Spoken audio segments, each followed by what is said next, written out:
La iluminación. Que se han dedicado a la meditación. Algunos sabios consiguieron lograr la quietud y el silencio de la mente, de forma profunda y definitiva, lograron el satori de los sabios. Cuando la mente está quieta, cuando la mente está en silencio adviene lo nuevo. En estado de perfecta quietud y silencio de la mente, la esencia logra escaparse, se salva, se sale de entre el ego, participa de lo real. La esencia fuera del ego puede experimentar un elemento que transforma radicalmente, la esencia fuera del ego llega a la iluminación.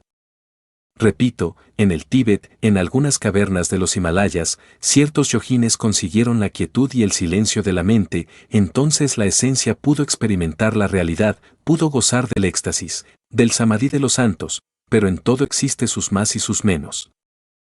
Esa clase de místicos no se dedicaron jamás a la destrucción del ego animal, solamente se preocuparon por hacerse maestros del samadhi y lo lograron, pero no destruyeron el ego animal. En vida, a base de disciplina, de judo psicológico, diríamos, lograron el éxtasis, el samadhi, se volvieron, dijéramos, expertos en samadhi, aprendieron a sacar la esencia de entre el ego al experimentar el samadhi, pero como no disolvieron el ego, realmente su avance fue ninguno. Después de la muerte, esa clase de yogines acostumbrados al samadhi, acostumbrados a la disciplina de la mente, lograron extraer de entre el ego la esencia, se sumergieron en estados nirvánicos o paranirvánicos o flotaron en la atmósfera de los planetas del Cristo. Pero pasado el samadhi regresaron, como el genio de la lámpara de Aladino, nuevamente a la botella, es decir, al interior del ego. Entonces, incuestionablemente, retornaron para una nueva existencia y hoy son personas vulgares, comunes y corrientes. Sin embargo, en el Oriente, aún se les toma como liberados, aún se piensa de ellos que fueron un grandes mahatmas. Quiero que sepan pues, ustedes, que lo fundamental es la destrucción de los agregados psíquicos. Pero, ¿qué son los agregados psíquicos? Obviamente, son la viva personificación de nuestros defectos psicológicos, ira, codicia, lujuria, envidia, orgullo, pereza, gula, etcétera, etcétera, etcétera. Estos agregados, cuando nosotros enviamos un agregado a la Embajada de Alemania, del orgullo, que viven en nuestro interior, miles y muchas veces hasta millones. En el Tíbet oriental hay discípulos muy pacientes. Algunos de ellos afiliados a tal o cual adepto, permanecen muchas veces, días enteros, tolerando insultos, regaños, puntapiés, hasta golpes, etcétera, etcétera, etcétera. Del consabido adepto, los discípulos aguardan que los agregados vayan pasando, los agregados del adepto, tan pronto está dentro del adepto un agregado de ira, como está otro agregado de envidia, amor propio, etcétera. Claro, hablamos de adeptos no calificados. Hay dos clases de adeptos, calificados y no calificados.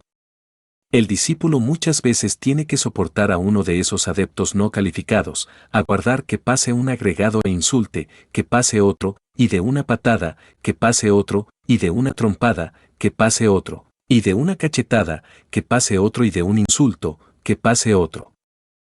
Y de un regaño muy fuerte y el discípulo aguarda que todos esos agregados que están dentro del maestro, y que son del maestro pasen, y que, al fin, en uno de esos tantos momentos la esencia del maestro tome la palabra, el maestro en sí, el ser, tome la palabra, para dar la instrucción. Cuando eso sucede, el discípulo entonces, muy devotamente, escucha la enseñanza, la doctrina, y después aguarda con paciencia que los diversos agregados vayan pasando hasta que llegue otra oportunidad. Como ven ustedes, eso de los agregados psíquicos es un verdadero problema. Los Bons, la comunidad Bons, ha sido calificada de magia negra. La Blavatsky, HPB, autora de la doctrina secreta, se pronuncia en forma violenta contra los Bons y los Dugpas, los califica de magos negros. Nada tengo que decir en cuanto a los Dugpas, ciertamente son magos negros, poseen poderes fatales de hechicería y magia negra, adeptos de la mano izquierda o de la mano negra. Pero en cuanto a los Bons ya la cosa cambia, los Bons no han sido comprendidos. De les juzga, sencillamente, como magos negros pero no lo son. Es una comunidad muy radical, y eso es todo. Si un aspirante a la iniciación golpea a un templo Bons, tendrá grandes sorpresas, los Bons son terribles. El gurú aparece allí con una mitra roja sobre la cabeza, una túnica de color de sangre, en el cuello un collar con puras calaveras, huesos de muertos y un puñal sangriento en su mano derecha. Así aparece el gurú de los Bons. Interroga al neófito. ¿Qué es lo que usted quiere, qué desea en este monasterio? Y entonces el neófito dice: lo que yo quiero es liberarme, no aspiro ser adepto, ni mahatma, ni hierofante, nada de eso, sino retirarme del mundo para siempre. Pues ¿quiere liberarse usted de una vez, retirarse del escenario del universo? Sí, eso es lo que quiero. Si eso es lo que quiere, firme, ahora pronuncie este mantram. Y le da un mantram, el neófito lo pronuncia y cae instantáneamente muerto. Yo sé ese mantram, si yo lo pronunciara aquí, delante de ustedes, caería instantáneamente muerto, lo sé pronunciar también. Ya fuera del cuerpo, el neófito es instruido intensivamente por la comunidad de Bons, se le enseñan a desintegrar los yos fuera del cuerpo, con la ayuda de la Madre Divina Kundalini. Y luego que ya ha desintegrado una buena cantidad, le pasan a un reino de esos, que existen en los mundos superiores. Puede ser el reino de Maitreya Bude o el reino de los cabellos dorados, o el reino de la gran concentración, etcétera, etcétera, etcétera. Pero bien, antes de entrar en esos reinos, el neófito tiene que pasar por espantosas pruebas, aullará el lobo del karma, tendrá que permanecer sereno. Si no sabe permanecer sereno, regresará a una nueva matriz, se verá atacado por demonios terribles, tendrá que permanecer impasible o se refugiará en una nueva matriz, y habrá perdido su tiempo, caerán rayos y tempestades sobre su cabeza, si sabe ser sereno no buscará refugio. Si lo busca en alguna cueva, al intentar salir de allí, notará que su cordón plateado habrá quedado unido a aquella cueva, y que aquella cueva no es más que una nueva matriz, se verá entre multitud de parejas copulando. Si sabe ser sereno, sin sentir atracción ni repugnancia por nadie, se evitará caer en una matriz. Pero si siente atracción por alguno de la pareja o repugnancia, caerá en una matriz. Se verá, pues, en múltiples pruebas. Por último, el Padre-Madre le someterá a rigurosas probaciones, si sale victorioso, entonces sí tendrá derecho de estar en un paraíso, como ya les dije, como el de Tlalocan o el reino de los cabellos largos, o el reino de la gran concentración, o el reino de Maitreya, etcétera, etcétera, etcétera. Si sabe ser sereno, allí proseguirá su trabajo de desintegración de los yous con la ayuda de Devi Kundalini Sakti, por último se sumergirá, inocente y puro, en el océano de la gran realidad, entre el gran alaya del universo. Se habrá liberado del mundo, será un elemental inocente entre el seno del espíritu universal de vida, absolutamente feliz, pero sin maestría, sin haber llegado jamás al adeptado, así son los Bons.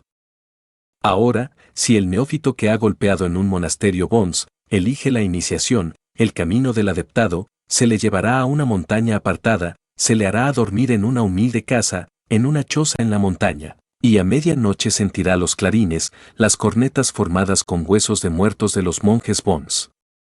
Estos monjes se acercarán a él haciéndole ver el peligro del camino que él ha escogido. Si él, a pesar de todo, insiste en seguir por el camino directo, se le pondrá de una vez sobre la base de trabajo, se le invocarán todos sus yous, y con fórmulas químicas especiales se los materializarán frente a él, en la choza donde estuvo durmiendo. Allí los verá, y allí lo dejarán solo, toda la noche, peleando con los demonios. Y si es que logra sobrevivir, si es que alguno de sus propios demonios no lo mata, al otro día, pues, se le enseñarán los misterios del sexo. Pero, en cuanto a los yous, después de haberlos conocido, ya sabe qué es lo que tiene que hacer, se dedicará a desintegrarlos en vida, no después de la muerte, sino en vida. Se le enseña el tantrismo bajo juramento, y se le entrega de una vez a una sacerdotisa para que trabaje, para que siga los misterios tántricos bajo la dirección del gurú, y si falla lo eliminan, lo desencarnan por torpe. Así es la iniciación Bons. Claro, el neófito, entonces, entra a trabajar con la disolución del ego, en la creación de los cuerpos existenciales del ser, mediante el tantrismo oriental, y el tercer factor, lo ejercerá difundiendo la doctrina Bons en todo el Tíbet, en todos los Himalayas. Así pues, que eliminar esos yous o agregados psíquicos también es fundamental en la iniciación Bons. Van viendo ustedes que es una orden demasiado radical, no es una orden de supersticiones, sino profundamente radical, se confunde con magia negra por los radicales. La Blavatsky dijo que era una orden negra o una escuela de magia negra, pero no es así. Lo que sucede es que son muy radicales y violentos. El que golpea en un monasterio Bones, prácticamente, diría yo, que está ante la muerte. Son raros los que golpeen en un monasterio de esos, claro está que sí, muchos prefieren otras escuelitas. Pero ya afiliarse a un monasterio Bones, pues, hay que estar dispuesto a morirse de una vez, claro está que sí, o autorrealizarse o liberarse. Por esos motivos, temida esa escuela, esa orden, es muy grave. Existen también lamas en los Himalayas que toman por esposas sacerdotisas a alguna dakini, señoras que andan por las nubes, dice la sabiduría del Tíbet. También hay damas adeptos que toman por esposo a un deva para trabajar en la forja de los cíclopes. Los elementales superiores son muy interesantes. Hay elementales superiores en el reino animal superior, los elefantes, camellos, águilas, perros, gatos, serpientes, etc., tarde o temprano tienen que ingresar por vez primera en un organismo humano. Cuando uno de esos elementales ingresa por vez primera en un organismo humano, si lo hace tomando un cuerpo femenino, pues ese elemental es algo interesante, recibe aquella dama el nombre de hada, mujer hada. Esa mujer hada se conoce por las señales de su cuerpo, por ciertas marcas en el cuerpo. Es muy codiciada una mujer hada por los monjes, por los lamas tibetanos, la toman por sacerdotisa para el trabajo de la autorrealización íntima del ser. Es completamente inocente y dispone de maravillosos poderes, por eso es muy codiciada por los lamas y los monasterios. Una mujer hada no tiene ego todavía, es, por cierto, bastante pura, y claro, por lo común, algún lama la toma por esposa, o algún monje muy avanzado o algún adepto tibetano. Esta ciencia, desafortunadamente, en el mundo occidental es poco conocida, es bastante interesante. A nosotros lo que nos toca es eliminar los agregados psíquicos, estos agregados, pues, son a modo de demonios viviendo en el interior del cuerpo. Cualquier agregado tiene tres cerebros, el intelectual, el emocional y el motor instintivo sexual. En cuanto al intelectual existe en el cerebro, el motor está pues en la parte superior de la espina dorsal, y en cuanto al emocional, pues, está en el corazón. Cualquier agregado psíquico tiene, pues, tres cerebros. Cualquier agregado dispone, dijéramos, de cierta cantidad de esencia embotellada. Estos agregados son problemáticos, dentro de cada uno de ellos se encuentra enfrascado un cierto porcentaje de conciencia y eso es gravísimo, muy grave. Muchas veces hemos hablado aquí, sobre la luna, y hoy volveremos a repetirlo. Tiene dos caras, la visible, que nos ilumina de noche, y la cara oculta, que no se ve. Así también sucede con la luna psicológica, la que cargamos en nuestro interior. Su cara visible está compuesta de toda clase de defectos psicológicos que resaltan, que se ven a simple vista, pero hay una cara oculta, escondida que jamás se ve, en ella llevamos los demonios secretos, ocultos. Alguien me decía, aquí, en alguna ocasión, que por ahí, y esto lo lamento decir, algún instructor, no sé quién, enseñaba, allá, a los hermanos, a disolver mediante cábala, a trabajar con los demonios de la luna negra. Bueno, naturalmente no tuve menos que sonreír. No sé qué tiene eso de real, de verídico. Pero para entrar a trabajar con los demonios de la luna negra, es decir, la parte oculta o escondida de la luna psicológica, hay que haber primero pasado una vida de sacrificios, muchos. Hay que haber disuelto todos los demonios de la luna blanca, y este es un trabajo muy largo, muy difícil, en el que se va casi toda una vida. Solo cuando se ha logrado el triunfo, puede darse uno el lujo de desintegrar los demonios de la cara oculta de nuestra luna psicológica, es decir, de la luna negra. Hay que tener mucho cuidado en la instrucción, porque a veces puede errarse, lamentablemente. También por ahí, se me contó, que no sé quiénes enseñaban ya en antecámara, o no sé a quién, empezando, la clavícula del rey Salomón, la clavícula para llamar las entidades peligrosas de los mundos internos. Claro, en esto de la instrucción de la antecámara se debe tener el máximo de cuidado, porque eso de manejar ya la clavícula del rey Salomón, eso no son enchiladas, esto es para gente que ya tienen una disciplina terrible, que pueden, perfectamente, hacerle frente a las potestades de las tinieblas, que tienen un entrenamiento, dijéramos. Número 1. En el campo del magismo práctico. Todas esas son cosas de aquí, de tercera cámara, que hay que evitar hablarlas en cámara segunda, primera o sencillamente antecámara. Lo que en esta cámara se habla debe permanecerse en secreto. Porque si en la antecámara van a saber qué es lo que estamos hablando nosotros aquí en tercera, entonces, ¿dónde está el silencio? ¿Dónde está la virtud del silencio? ¿Y dónde está la didáctica de la enseñanza? La gente de antecámara se confunde al escuchar la enseñanza que se da en tercera cámara, porque no tiene la preparación para eso es obvio. Así que debemos nosotros ser muy cuidadosos al impartir la enseñanza. En todo caso, se hace necesario conocernos a nosotros mismos profundamente. En tanto un hombre no se conozca a sí mismo, en tanto un hombre no conozca sus propios mundos internos, mucho menos va a conocer los mundos internos del planeta Tierra o del sistema solar, o de la galaxia en que vivimos. Si alguien quiere conocer los mundos internos de la Tierra o del sistema solar, o de nuestra galaxia, debe empezar por conocer sus propios mundos internos, eso es obvio. De lo contrario, si no se conoce a sí mismo, mucho menos va a conocer al universo y a los dioses. En el terreno del esoterismo existen muchos empirismos. Estos se deben a la falta de idoneidad en materia de investigación esotérica. En cierta ocasión, me tocó contemplar algo muy importante, tratábase nada menos que del bodhisattva del maestro Yohani, el vidente de Patmos. Claro, este maestro Yohani, el maestro en sí, fue el que escribió el Apocalipsis de San Juan, y yo lo descubrí, pero el bodhisattva estaba caído. Debe distinguirse, perfectamente, entre lo que es el maestro en sí mismo y lo que es su bodhisattva.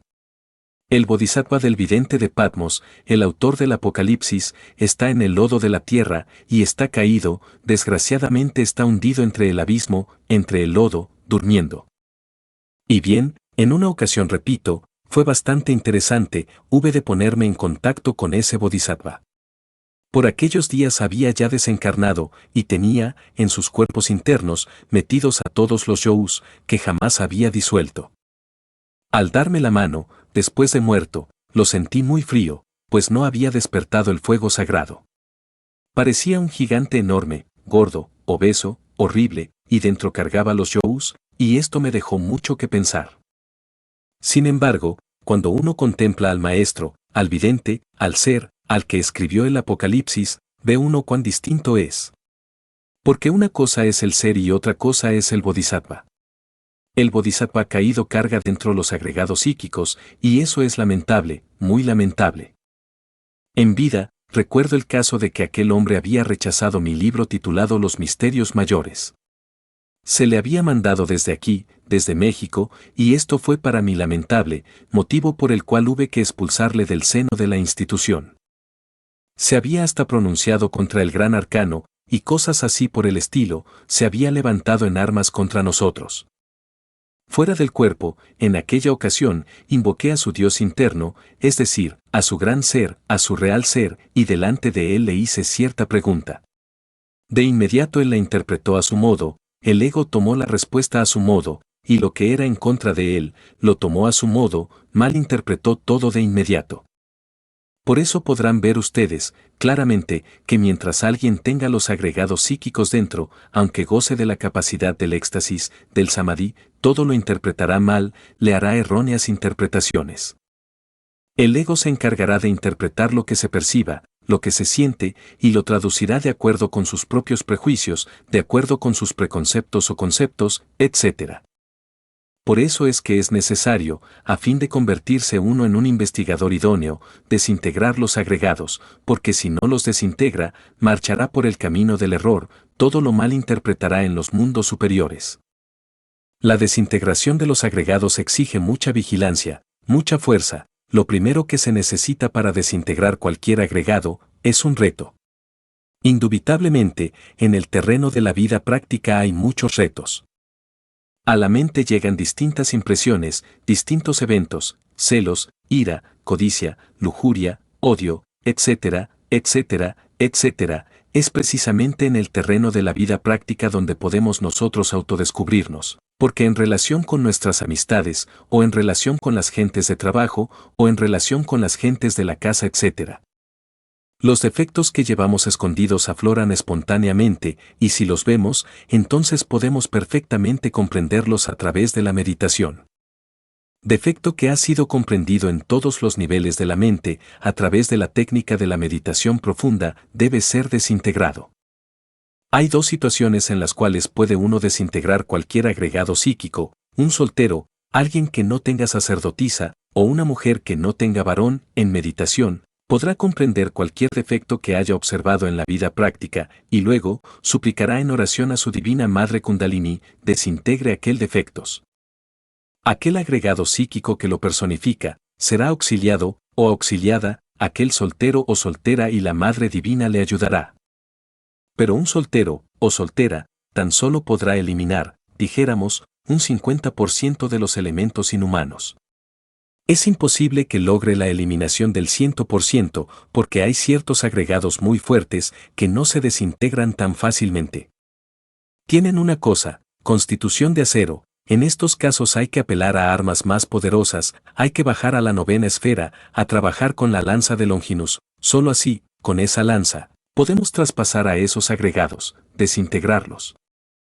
La Madre Divina es reforzada con el poder eléctrico, con esa fuerza eléctrica sexual del ser humano. Claro, es obvio que una pareja que esté trabajando en la forja de los cíclopes tiene un poder extraordinario. La Madre misma recibe un poder eléctrico extraordinario cuando se trabaja en la forja de los cíclopes. Ella, reforzada con ese poder, podrá desintegrar cualquier agregado, reducirlo a cenizas. Pero he de decir que primero hay que comprender a fondo el agregado que se quiere desintegrar. Una vez comprendido el agregado, puede ser disuelto con la punta de la lanza. La Madre Cósmica podrá empuñar esa arma de Eros para desintegrar el agregado en cuestión y se liberará la esencia. A medida que vayamos desintegrando esos agregados, la esencia irá despertando. Y cuando se haya conseguido la aniquilación absoluta de todos los agregados, solamente quedará en nosotros la esencia.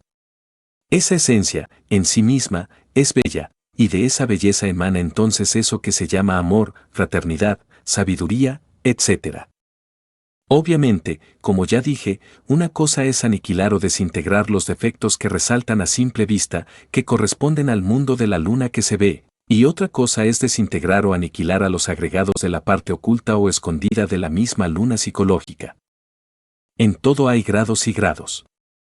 Primero ha de empezarse por el aspecto psicológico visible a simple vista, con la cara de la luna que a simple vista se ve, y luego habrá que entrar en otro aspecto. Trabajar con los elementos inhumanos que están escondidos entre la parte oculta de la luna, entre aquello que no se ve.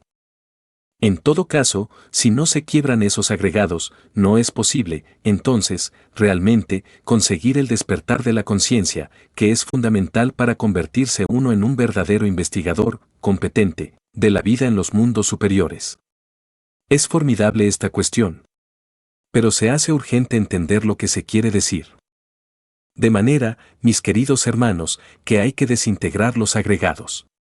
O se desintegra una parte a través de la simple meditación, rogando a la Madre Divina, o se desintegra la totalidad en la forja de los cíclopes, con la lanza de Aquiles. Pero si uno no desintegra sus agregados, está perdiendo el tiempo miserablemente, eso es obvio. La iluminación es muy importante. Pero no se va a obtener a través del espiritismo, con médiums, tampoco se va a conseguir la iluminación profunda y definitiva si no se quiebran la totalidad de los agregados psíquicos que en nuestro interior cargamos.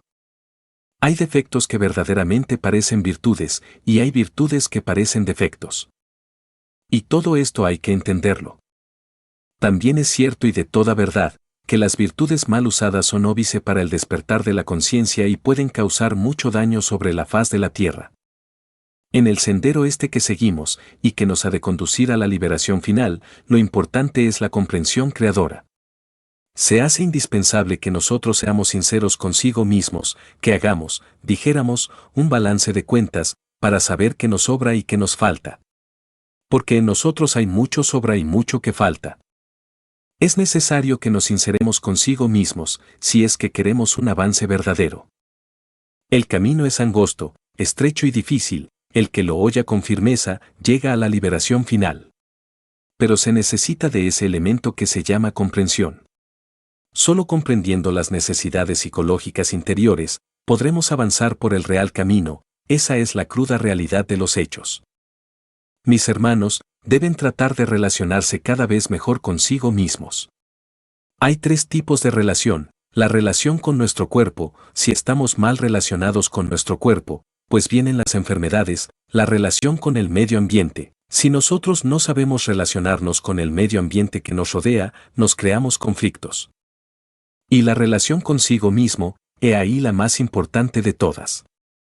Y no es posible gozar de poderes, de iluminación, si uno no sabe relacionarse consigo mismo. Los poderes son parte del ser. Nuestro ser interno, no me refiero al ego, sino al ser, tiene muchas partes autónomas, autoconscientes y divinales. Si uno no sabe relacionarse con esas diversas partes del ser, tampoco puede gozar de los poderes mágicos mencionados, por ejemplo, por A.P. Sinnet, en su libro sobre la Blavatsky, etc. Los poderes son partes del ser. Nuestro ser tiene muchas partes autónomas, autoconscientes y divinales. Por ejemplo, se nos habla de Anubis, el gran maestro del karma. Sí, es una realidad Anubis y su templo, en el viejo Egipto de los faraones, mas también tenemos en nuestro ser, en la intimidad, un Anubis particular, que es una parte de nuestro ser que nos aplica la ley a nosotros mismos. Se habla de Minerva, la diosa de la sabiduría, mas también tenemos dentro de nuestro ser una Minerva nuestra, que imparte sapiencia. Se habla de Metratón, que fue el mismo Enoch, el autor del tarot, que construyera en el monte Moria un templo subterráneo con 9 pisos, y en el fondo, en el 9º piso depositara el tesoro. El que tenga entendimiento que entienda, porque ahí hay sabiduría. Pero también tenemos un Metratón, relacionado con nuestro hombre derecho, que es una parte de nosotros mismos, de nuestro propio ser, que apunta en el libro de la ley nuestras buenas obras. Se habla de Sandalfon, ese está relacionado con el hombro izquierdo, mas no solamente existe el Sandalfon macrocósmico, sino que hay un Sandalfon microcósmico, una parte de nuestro ser que anota las malas obras que hacemos, y está relacionado con el hombre izquierdo. En Templo de la Ley, siempre aparece el león de oro, egipcio, a la entrada. El león de la ley. Mejor diríamos, que el león de la ley sale al encuentro de esta humanidad perversa, ahora, en esta era del Aquarius que está empezando. Como saldrá al encuentro también de esta pobre humanidad, que vive aquí, en el Distrito Federal. Porque dentro de pocos días va a haber un terremoto terrible, en fin, nunca falta el león de la ley actuando, eso es obvio. También tenemos un león de la ley dentro de nosotros mismos, una parte de nuestro propio ser, que aplica justicia a nosotros mismos. Cuando yo pregunté a mi propio león de la ley si llegaría a donde tengo llegar y agarraría en mi diestra el carbunclo rojo, la piedra filosofal, llegarás, me dijo, con gran fuerza. Entonces me sentí reconfortado. ¿Qué diríamos de la Divina Madre Kundalini? Tiene 5 aspectos, como bien lo hacen notar los budistas, los conductores de la vaca sagrada, en el Indostán, en el Pakistán, en la Gran Tartaria, en el Tíbet oriental. Los conductores de la vaca sagrada son aquellos que trabajan con Devi Kundalini. Pero tiene 5 aspectos la Madre Divina. La primera es Neptis. Una vez quise entrar en el templo de Neptis, su puerta era tan estrecha y de cristal, que no lo logré. ¿Quiénes lo habrán logrado? Los dioses muy inefables. Algún día lo lograré. Por ahora, y todavía no lo logro. Es nada menos que la inmanifestada Prakriti. Con la manifestada sí he podido estar en contacto, que es el segundo aspecto, es Isis, a quien ningún mortal ha levantado el velo, la casta Diana. El tercer aspecto es Proserpina, la reina de los infiernos y de la muerte, la Hécate griega que nos aplica la ley, que nos castiga, siendo nuestra mismísima Madre Cósmica particular, una variante de nuestro propio ser. Ahora, Devi Kundalini puede traernos grandes amistades y rodearnos de éxitos, pero también puede castigarnos y atraernos enemigos, y es una parte de nuestro propio ser, que una parte del propio ser de uno, que el ser de uno mismo le traiga enemigos para castigarle a uno, parecería extraño, pero así es. Ese tercer aspecto de la Madre Divina Kundalini es espantoso, es la cuatlicue, la proserpina, la hécate, terror de amor y ley. Y hay que amarla, sin embargo. Pero es terrible.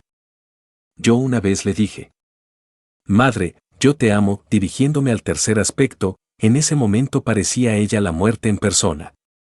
Yo te castigaré cuando sea necesario, fue la respuesta. Ni modo, a callarme el pico. Sin embargo, le sentía amor, puesto que era mi madre. Pero es el tercer aspecto. Muy distinto al segundo, que es pura ternura, puro amor, pura sabiduría. El tercero es terror de amor y ley. En cuanto al cuarto aspecto, ¿qué diremos? ¿Cómo podría lograrse, por ejemplo, la unión del zoospermo con el óvulo, si no existiera el cuarto aspecto, la madre natura en nosotros, la parte de uno? ¿Quién cuenta los cromosomas? ¿Quién hace que el varón aporte 24 cromosomas para la célula germinal? ¿Quién hace que la mujer aporte otros 24, para sumar 48 y formar la célula germinal? Solo la madre natura lo hace. La madre natura, particular, individual, que es una parte de nuestro propio ser. ¿Quién nos da los impulsos aquellos o instintos, el impulso sexual? ¿Quién? ¿De dónde sale ese impulso sexual que todo ser humano carga adentro? Todos impulsos instintivos, todos esos instintos que son tan elementales, sencillamente parten de la madre natura elemental, de la maga elemental en nosotros, y que otra parte de nuestro propio ser. De manera que la madre cósmica, en nosotros, tiene 5 partes. La vaca sagrada la representan con 5 patas, la quinta está sobre la jiba. La Blavatsky vio, en la India, una vaca blanca de 5 patas, una maravilla de la naturaleza. Con la quinta, que llevaba sobre la jiba, se rascaba, espantaba las moscas, son de la mente y otros del causal, son partes de nuestro propio ser, eso es obvio. ¿Cómo podrían fijarse los átomos de oro en los cuerpos superiores existenciales del ser, si no tuviéramos un alquimista adentro, que supiera transmutar plomo en oro? Afortunadamente lo tenemos, y es el antimonio de los alquimistas, otra parte de nuestro propio ser. Por muy grandes que hubieran sido Saint-Germain, Cagliostro, que transmutaban el plomo en oro y hacían diamantes de la mejor calidad, nada hubieran podido hacer si tuvieran ese artífice extraordinario. Ese alquimista en su interior, llamado el antimonio, es otra parte de nuestro propio ser, es esa parte que sabe hacer oro. De manera que podría decirles a ustedes que existen 24 ancianos del zodiaco, que son 24 partes de nuestro propio ser, y que el Cordero, en el centro, ante el cual arrojan sus coronas los 24 ancianos, es también una parte del ser, nuestro Cristo íntimo. Y los 4 santos que se mencionan en el Apocalipsis y que gobiernan los 4 elementos, son 4 partes básicas de nuestro propio ser. Así pues, nuestro ser, fundamentalmente, tiene eso, los 24 ancianos, los 4 santos y el Cordero. Más allá está él, la fuerza eléctrica sexual, que es el Espíritu Santo. Vean todas esas partes de nuestro propio ser. Si uno no aprende a relacionarse con las diversas partes de su propio ser, ¿de dónde va a sacar los poderes? Si ustedes quieren poderes, ¿de dónde los sacan, si los poderes están en las diversas partes del ser? Cuando yo he desintegrado una nube, por ejemplo, experimento que hice ante algunos hermanos, como lo hice con el hermano VM, no lo hago constantemente, sino cuando lo necesito. A veces lo hago para convencer a algún hermano, para demostrarle lo que es el poder de la voluntad sobre la naturaleza, etcétera, etcétera, etcétera. Bueno, cuando hago un experimento de esos apeló a que, pues yo no lo podría hacer, ¿cómo voy yo a desintegrar una nube? Yo no podría hacer eso. ¿A qué apelo? A una de las partes de mi propio ser, a la que sabe manejar esos elementos. El ángel de la guarda, ¿qué creen ustedes que es? El ángel de la guarda no es más que una parte del propio ser de uno, es el que le ayuda al adepto a meter el cuerpo dentro de la cuarta dimensión. Uno con ayuda del ángel de la guarda puede meter su cuerpo físico en la cuarta vertical para transportarse a donde quiera, eso es obvio. Si uno sabe relacionarse con esas diversas partes de su propio ser, no tendrá poderes jamás. Pero para poderse relacionar uno con esas partes mágicas de su propio ser, tiene que desintegrar los agregados psíquicos inhumanos. Por ejemplo, El yo del orgullo, el yo de la vanidad, el yo del engreimiento. Esto del orgullo, esto de la vanidad, esto del engreimiento es muy grave. Este tipo de yous no le permiten a uno relacionarse correctamente con las partes superiores del ser y en consecuencia no gozará uno, tampoco, de la iluminación, del samadhi. Quien quiera gozar del samadhi tiene que relacionarse primero, muy bien, con las partes superiores de su propio ser. Y para lograrlo, tiene que desintegrar los yous del engreimiento, del orgullo y la vanidad. ¿Quieren ustedes estar iluminados?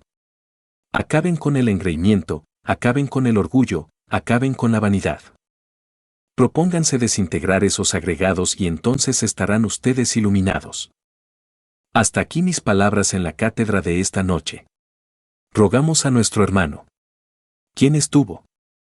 Estudiante. Maestro. Como quiera que el tiempo está un poco medido, vamos ahora a hacer la unción gnóstica, y luego, algunos trabajos de curación muy importantes que hay que hacer esta noche.